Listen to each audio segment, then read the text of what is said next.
us about your demand. Well, firstly, let me introduce myself. I'm a retired associate professor, retired for 4 years now. And there are my seniors that have retired before me. And because this matter, the case, is sub judice, we would not like to speak much about it. But if you want to know what is the core point here, the core point here is something about that when we all started, it is about the correction of CPF and the benefits under that. and the benefits under that. So, because of that key point, well, the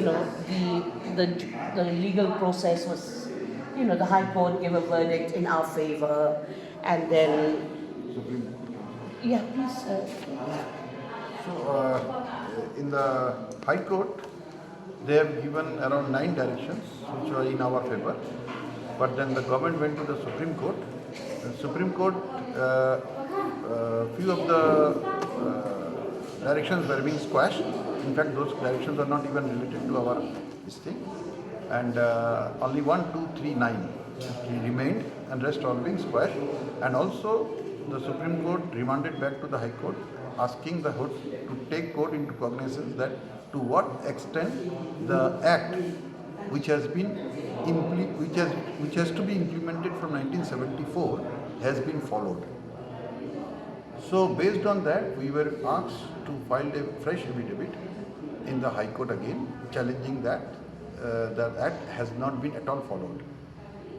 So based on that Act, government worked on that Act from 2023, but it should be actually starting from 1974. To 2023, they started making board of trustees, they started creating centralized provident fund act, then all the initiation started. But when the benefits comes under that CPF, there only there was a delay part. So what we want is that please follow the court orders and the judicial process has to be executed with full faith and spirit. Still it is in the court. We expect that things will fall in order, and we have high hopes on our judicial system. See, as I said, in the when I delivered, I said we were shocked, we were dismayed that with the scheme that the government announced, that pension scheme of 2026, because what was agreed upon, what was mutually accepted, and for your kind information, I would like to impress upon that the scheme, the scheme of 2023, it was prepared by the government, submitted in the court to the petitioner, that is the NCTA, right, sir? So in that case, this had been going on, everything about this draft scheme and etc. And what are the associated interventions, actions, initiatives that are needed with it. Now, what happened was that when when the call for notification of the scheme came, the government played with it. Time and again they say we are finalizing. Time and again they say we are in a short time we are going to make an announcement, a notification. But shockingly, they came up with this model. This model, it was a complete shift from the scheme of 2023.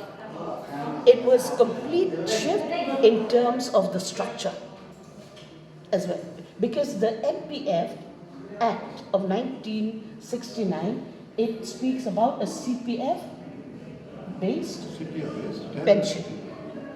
So if they have accepted, not CPF-based pension, it was under this Act, whatever the retirement benefits arising out of the CPF arising out. So when they themselves have submitted this Act before the Supreme Court, that we have implemented this Act. So that becomes a question. And as Sir said, the directive has been given.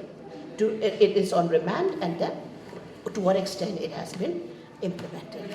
Now, I don't understand why this scheme of 2026 come about. As a retired teacher, I'm telling you that this scheme is not applicable to us. This annuity model is only for the new entrants, not for retired teachers. And they have come out saying that 50% they will release, right? So we can withdraw, and 50% for what? For what purpose? You know, it shatters that epitome of belief of a comfortable retired life. We look at it, but then that is not happening. The teachers are suffering. I am suffering. I am going through a lot of financial hardship. And as I said, the escalation, the cost of living, the medical expenses, the other demands are there. Now, will that be realized by the government? And I think they will be realizing, because this is a matter of survival. It is a matter of livelihood. And I put a question: should a tragedy happen that the government should wake up? This is a big question.